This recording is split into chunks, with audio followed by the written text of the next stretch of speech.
is on the air. People still say to me, that was the scariest movie I've ever seen. Who is that? I think the fascination with ghost stories is that we love to be scared. It's easy to get into spooky stuff. It's just as natural as breathing. It was a revenge story. There's something more frightening to me in some ways when you can't personify evil. Stay away from the fog. Who's there?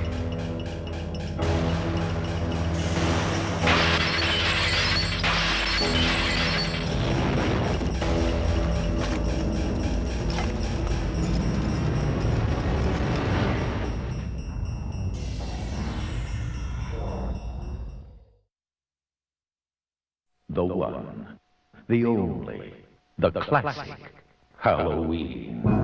I remember Halloween being the most frightening film I had ever seen. And I think the reason it was terrifying is because the audience was always, they were with the killer. They knew what was coming, and so you were waiting. You were just on the edge of your seat. It was an amazing first time. We were kids. I wrote it for free. John wrote it for free. I produced it for free. John directed it for free. I mean, it was a labor of love. Halloween came out, and it didn't get very good reviews. It kind of got, everybody said it wasn't very scary, it's a turkey, and I thought, Debra called me when I was shooting Elvis in Nashville. We were on location. She said, nah, this one didn't work.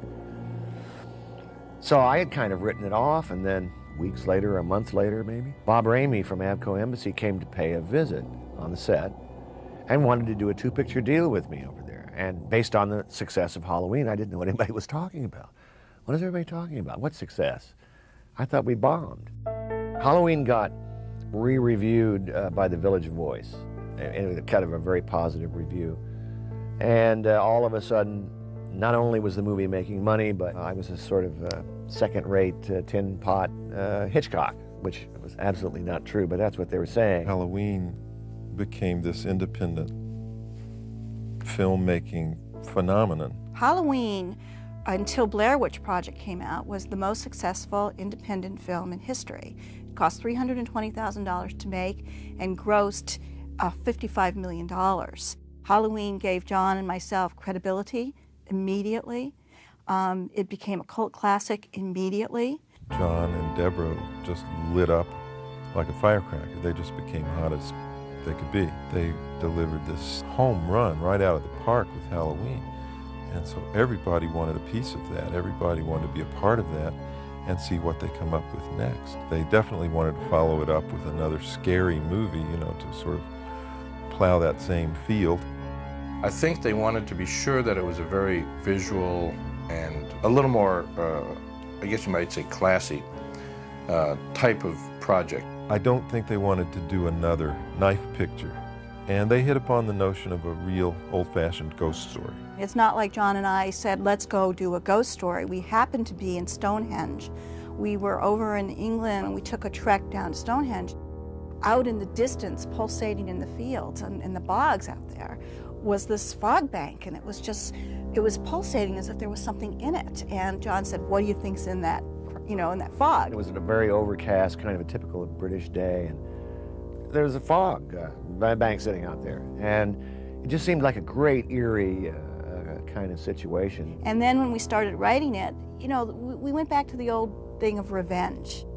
I think ghosts exist because there's something about their death that keeps them going and keeps them sort of in an altered universe, and most of the time they come back for revenge. Well, for me, the fog really goes back to a comic book series that I loved back in the 50s called EC Comics, Tales from the Crypt, The Vault of Horror, and they always had these rotting corpses rising up and getting revenge on somebody. Well, there's a real story that took place in Goleta, California at the, I don't know, was it 1800s? Literally, it's the fog. They were bringing in gold, and they put bonfires out on the beach to bring the ships in. Well, the town hijacked it. The ship crashed, they took the gold. I mean, that's out of history. And it was a great trick, lure people to their deaths, and I thought, what a great revenge story. Blake followed our false fire on shore, and his ship broke apart on the rocks off Spivey Point. We were aided by an unearthly fog that rolled in as if heaven sent. You know, while Halloween was about evil, even though there were evil aspects of the fog was much more supernatural.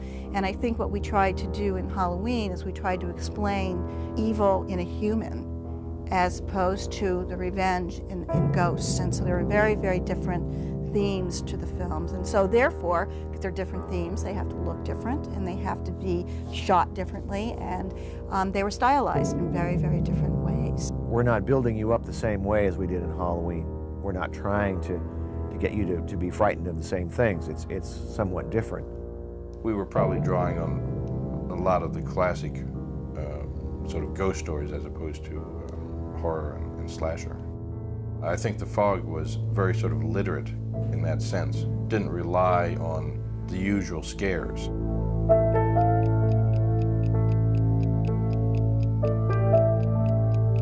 Edgar Allan Poe was my favorite author growing up. Edgar Allan Poe is certainly a classic example of taking the unknown and creating the sense of terror and unsettling feeling around it. I think the idea of a faceless kind of amorphous evil that we can't fight was terrifying. You know, it's something beyond us. Again, it goes to Lovecraft. There's some force that's coming to get us. Well, Lovecraft's always talking about something from beyond, something out there. There's some, either a god or a force or a creature that's used to be in control here and is now trying to take back control and is waiting to somehow revisit us once again. It's going away. There's an emphasis in The Fog on an ensemble cast. I knew I wanted to do something with Jamie again. It'll probably take me a month to get to Vancouver, and if I can sell them for $5 a piece, I'll be rich. In a horror film, you start out usually very normal, like a normal person, and you end up being a terrorized individual. So you have all these range to play. You go from sad to happy, crying, hysterical, your smarts come back in, determination, bravery, and all those things come into a horror film if you're the person who inevitably gets terrorized. I had worked with Adrienne Barbeau on Someone's Watching Me. She and I had been married, and I wanted to cast her in it. I'm not so sure I want you. You're just a voice on the phone. I think you'll see in all of John's films that he is attracted to strong women characters, and I know he's said in other interviews that he's a huge fan of Howard Hawks and the Hawksian woman. And so he wrote a heroine, he wrote a strong woman. Well, that's what I get for owning a station. And if you don't tell me why you called in about 15 seconds, I'm gonna have to hang up on you. She's not being saved by someone else, she's doing the saving. Andy!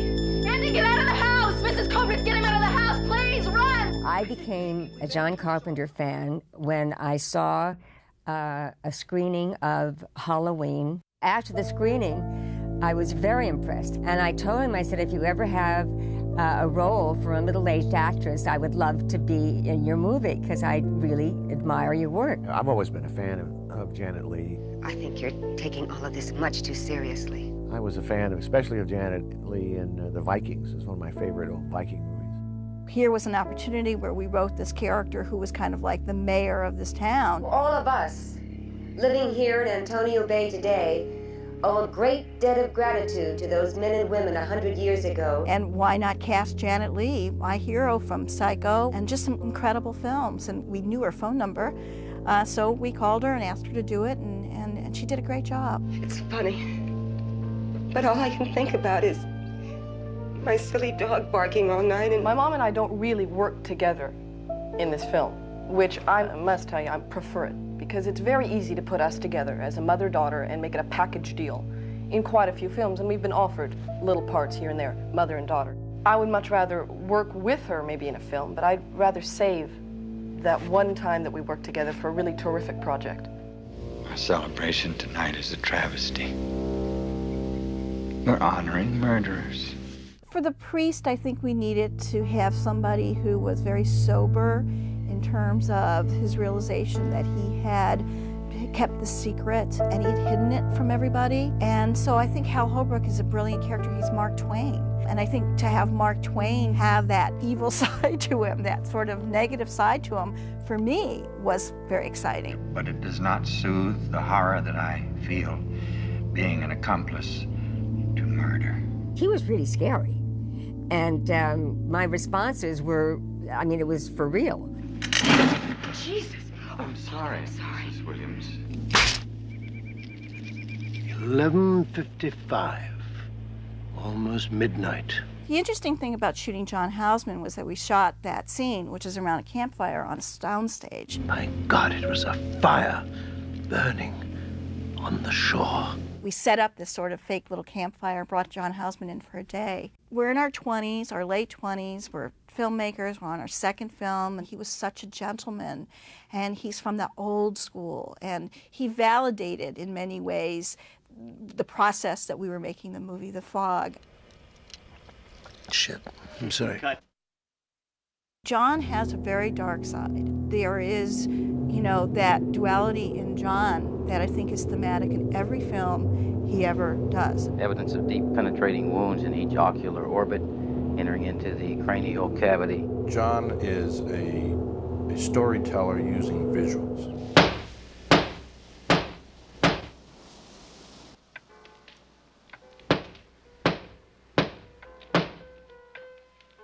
His great strength when I began working with him was the revelation that he really cared about the camera and storytelling with that. John's filmmaking is a study in how to keep it simple.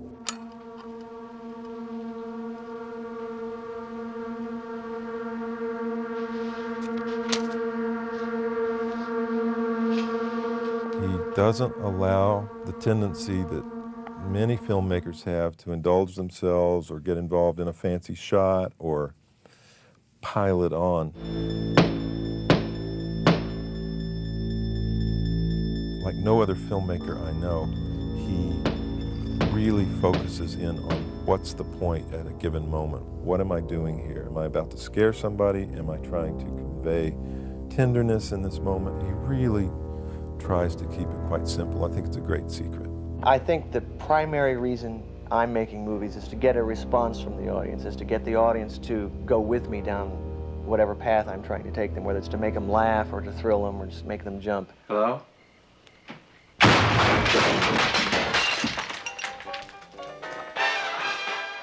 The Fog was the second movie I'd made with Dean Cundy, who's a brilliant photographer. I mean, he's one of the greatest of all time. I had been doing a lot of low-budget films with a lot of directors, and they usually involved actions and car chases and girls with machine guns. You know, it was the projector fodder of the period when they were still drive-in theaters. And working with John was, to me, a great sort of revelation about how you could actually make films that were low-budget but still had a great deal of sort of style and thought that went into them. Each shot, each sequence should involve, a storytelling moment or creating an emotional response. Using everything that the film process allows you to use, which is, of course, visuals, music, sound effects, editing, all of that style that is important in film. With a slightly larger budget, we were able to build sets. And most of the low-budget films I'd been doing previously, we were always limited to shooting in locations, which was, for me, a great training in how do you work in small spaces, real locations and so forth, and make them look like something. It was a great experience to take the lighthouse, for instance, and instead of having to shoot so high off the ground as the real lighthouse was, to actually have it on a stage and be able to control the lighting and to create the moving light that we needed at night to be part of the mood and the style of it, which would have been impossible perhaps had we been shooting in a real lighthouse. I think the use of the anamorphic panel vision widescreen format is something that John really insisted on. And when you have very, very little money and you're composing for this huge widescreen, it actually looks like you have a bigger than life movie. And I think also, too, with the ensemble nature of The Fog, it was really great because you can compose multiple heads. The 2:3:5 aspect ratio, the anamorphic ratio, to me is always one of the most interesting. Once in a while it's a handicap, but most of the time when people complain, well, the film it's so wide you can't shoot a close-up in it, what they're not doing is figuring out how to use the rest of the frame to help tell the story. You can do things to shoot a close-up in anamorphic and yet still embellish the frame with either other aspects of the location, the set, or whatever in the side of the frame. It's more how we see as people. We were able to go and shoot, for instance, the lighthouse on the cliff and really create the loneliness feeling about it. It wasn't about just a lighthouse in the middle of the frame, but also about the scenery and the California coastline where we were working. Parker! We shot the movie in Inverness, California, Point Reyes National Seashore. How we found this lighthouse is we went for a trip starting here in Los Angeles, driving up the coast, stopping at every single lighthouse that we saw in California. And when we got to Point Reyes and we saw this location, and it was the second foggiest point in the United States, with Nantucket being the first, I mean, it was just an amazing location. It was difficult to shoot. It was unique. It wasn't that sort of tall, phallic-looking lighthouse that we're all familiar with. And it just lent itself to the movie. KB 1340. Because we decided to shoot in this location, the movie itself was less claustrophobic than I think Halloween was. You know, we had a lot more daylight in the fog. There was the ocean. There was all kinds of fun things in it that we didn't have in the first film that we did. To get there, you have to walk down 365 steps or some, I don't remember the exact amount, but they were a lot. And then you had to walk back up, and it wasn't so hard for the actors, but the poor crew carrying the cameras and everything. And if it was too windy, then they closed the whole thing down. It was a national park. When we talked about the fog, we wanted it to be sort of a character. And how to create it, giving it a sense of life, giving it the ability to move sort of consciously. It's almost like a wall across the east end of town. It had to be sinister and contain an evil force.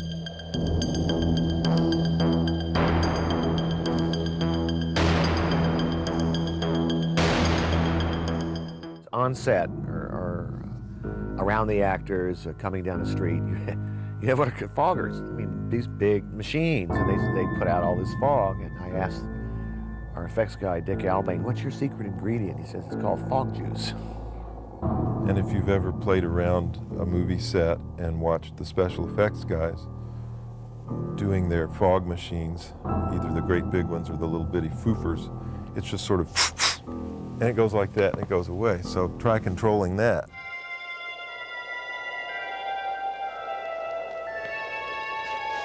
What they needed to do in that scene is that I was surrounded by fog, and suddenly the fog disappears.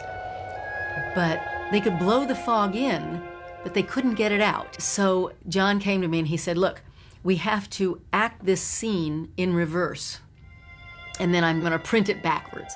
And he said, the one thing you have to do, aside from getting all the emotions in reverse, is you have to be careful when you blink, because blinking shows up on camera. When we do this technique, it'll look weird. We needed wide shots that showed the fog consciously moving through town and around buildings and down streets and so forth. We developed a technique where we would photograph the city streets and the wide shots of the town. And then we would, on a stage completely blacked in, we would build a black sort of form or shape that replicated the buildings. And then we would photograph the stage backlit with light to bring out the fog that we would then shoot in, and we would use carbon dioxide fog, dry ice essentially, so that it was very low and dense and would creep. And it would move around these black shapes. And that corresponded to the buildings that we had photographed previously. So what we got was a fog that would react to these large buildings, but move in a flowing motion, seemingly with purpose. I remember we were in the editing room. I had gone on a holiday and I came back from Tahiti, and Charles Bornstein and Tommy Lee Wallace were in there, and they've been cutting away. I said, how's it going, guys? And they had these grim faces, and I realized, ooh, I think we're in trouble. I didn't have a great feeling about it. I thought that we'd done okay, and John had put, some nice music to it. But it was still... We'd done a final mix, and I watched the movie, and I realized, this doesn't work. There's something wrong here. ugh, this doesn't work. It's really getting late.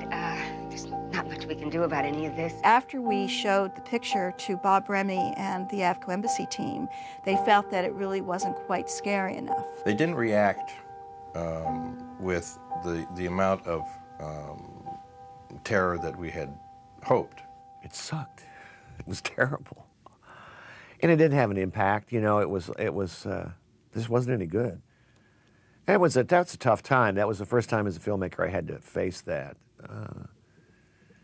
situation, and I thought, you know, hey, you can go cry or you can stand up and be a pro and let's go fix this baby. Let's go get it right. Let's get it better.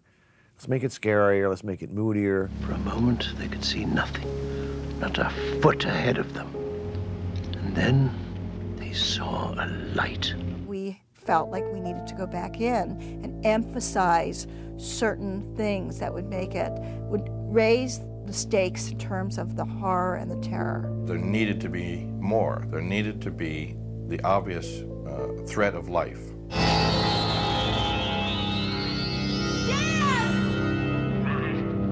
And that began this madcap process because we were actually not too far from the release date. We'd used up most of our cutting time. And so we sat down and realized we have to go back to work on this. And it was quite something else. And we tore it apart, put it back together again, did some reshoots, did some fixes, I redid some music, redid sound effects in a very, very short time and made our release. So we ended up going back and reshooting and put in more ghosts, more obvious ghosts. If it's extremely close, detail shot in the movie, it was probably shot late in the game. If it's like a kind of shot. The opening montage of the poltergeist activity in town, the car lights, all this opening was created out of nothing. Buck Flower and John Goff are on their boat, and they get killed in the fog by these killer ghosts. That was built and shot. Afterwards, we shot the interior of the boat where Tom Atkins tells this story. And he unzippered the pocket to give me the coin. It was gone. We had a scare that didn't work. We just had a terrible, terrible scene on a boat. So we fixed it. I think I'll go to Vancouver now.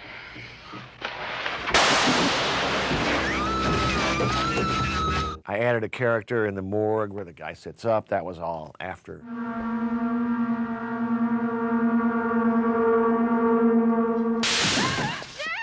And the biggest was the top of the lighthouse. Our North by Northwest climbing on Mount Rushmore sequence when Adrienne goes up to the top and the ghost is behind her.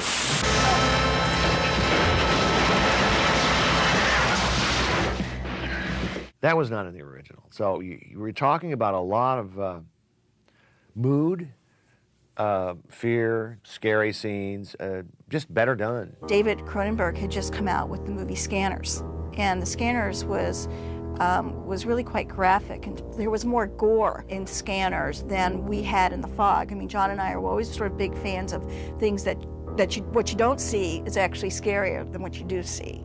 But the idea was that the audiences were getting, you know, they wanted to see more guts, they wanted to see more gore. We put in shots of meat hooks and weapons and body contact. Rob Bottin came in and created who we call Worm Face. You have to create, you know, a film that reacts to the changing sensibilities of the audience. In the original marketing, Jamie Lee Curtis was not on the poster. Jamie was not the lead. In fact, Stevie Wayne really was the lead. But in publicizing the film and marketing the film, because of the success of Halloween, we shot a poster with Jamie Lee Curtis holding the fog behind a door. And that became the symbol for the fog. And that's not exactly how we felt we should publicize it when we first began. Look into the darkness across the water. Look for the fog. John Carpenter's The Fog. What in the living hell is out there? The Fog, I think, was not as well received as Halloween. I think that The Fog has grown. I know that people say to me, The Fog is my favorite movie. I'm always asked, well, did you know at the time it was going to be a classic? And of course not. I mean, no one knows what they're making. I mean, they do the best they can. That you can get a feeling that this is working, or you can get a feeling it's not working, but you can only do the best you can. And we did good. This is $1 million movie. You gotta understand. We made some bucks on it. And no, it was not the big hit that Halloween was. I think it's best we call it a night here. I think then it might have been either ahead of its time or just not what audiences what was on their radar. I think it's since gone on to do fine, over time. I think we should all keep in mind the significance of this night. The audience decides. They can like it and forget it. That's fine. Or they can like it and remember it. And that is obviously what happened with The Fog. It's just endured. People remember Stevie Wayne's voice. To the ships at sea who can hear my voice, look across the water into the darkness. Look for the fog. Please join me in welcoming Mr. John Carpenter.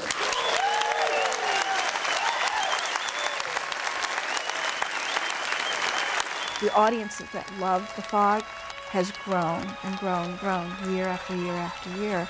And I think that we're going to find a whole new audiences that will love The Fog as much as we had hoped they would back then. It taught me a lot of lessons about screenwriting and about what kind of movie to make. Mistakes. It was a great learning experience.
I wanted to make a film about the fog as a character, as a force of evil.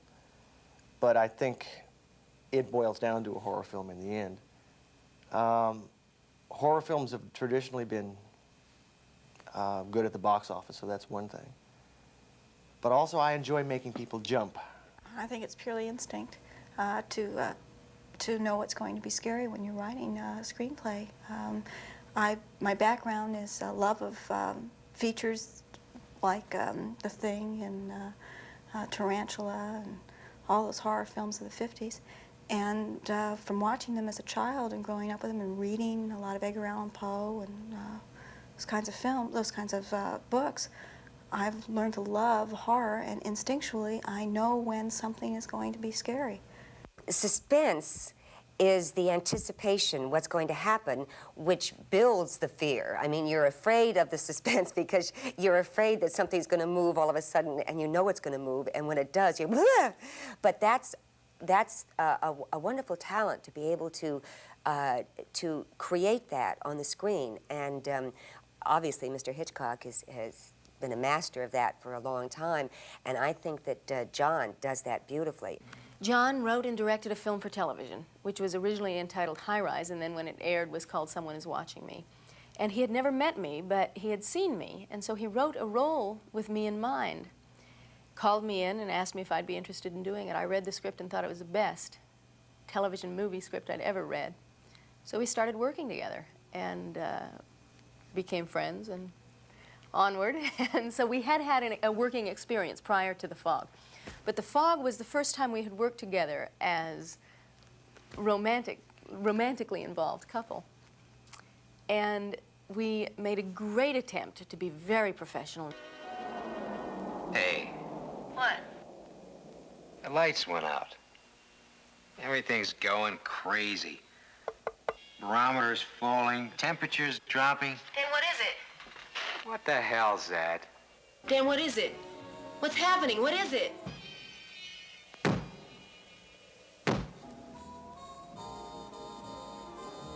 This has got to be a joke.